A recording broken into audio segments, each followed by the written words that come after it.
ಭಾನುವಾರ ಬೆಳಗ್ಗೆ ಬೇಗನೆ ಎದ್ದು ಪ್ರಾಕ್ಟೀಸ್ ಮಾಡೋಣ ಅಂತ ಗ್ರೌಂಡ್ ಹತ್ರ ಹೋದ್ವಿ.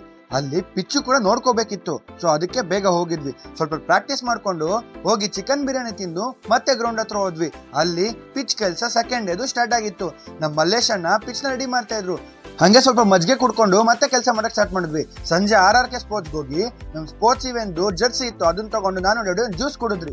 ನೆಕ್ಸ್ಟ್ ದಿವಸ ಬೆಳಿಗ್ಗೆ ಕಾಲೇಜಿಗೆ ರೆಡಿ ಆಗಿ ನಾ ಅಪ್ಪ ಹತ್ರ ಬಸ್ ಸ್ಟಾಪ್ ವರೆಗೂ ಡ್ರಾಪ್ ಮಾಡಿಸ್ಕೊಂಡೆ. ಬಸ್ಸಲ್ಲಿ ಕಾಲೇಜ್ ಹತ್ರ ಹೋದ್ರೆ ಇವತ್ತು ನಮ್ಮ ಕಾಲೇಜಲ್ಲಿ ಸ್ಪೋರ್ಟ್ಸ್ ಸ್ಪೆಕ್ಟ್ರಾ ಅಂತ ಒಂದು ಇಂಟರ್ ಸ್ಕೂಲ್ ಕಾಂಪಿಟೇಷನ್ ಇತ್ತು. ನಾನೇ ಸ್ಪೋರ್ಟ್ಸ್ ಸೆಕ್ರೆಟರಿ ಆಗಿರೋದ್ರಿಂದ ಅದೆಲ್ಲ ಅರೇಂಜ್ಮೆಂಟ್ಸ್ ನಂದೇ ಇತ್ತು. AVL ಬಂದಿರೋ ಎಷ್ಟು ಜನನು ಪಾರ್ಟಿಸಿಪೆಂಟ್ಸೇ ಆಗಿದ್ರು. For the grand inauguration of Sports Spectra, Senapati sir joining them. ಈ ಪ್ರೋಗ್ರಾಮ್ ಅಲ್ಲಿ ಸ್ಪೋರ್ಟ್ಸ್ ಅಚೀವ್ಮೆಂಟ್ ಮಾಡಿರೋರಿಗೆ ಒಂದು ಅವಾರ್ಡ್ ಕೊಡ್ತಾ ಇದ್ರು. ನನಗೂ ಕೂಡ ಒಂದು ಅವಾರ್ಡ್ ಕೊಟ್ರು.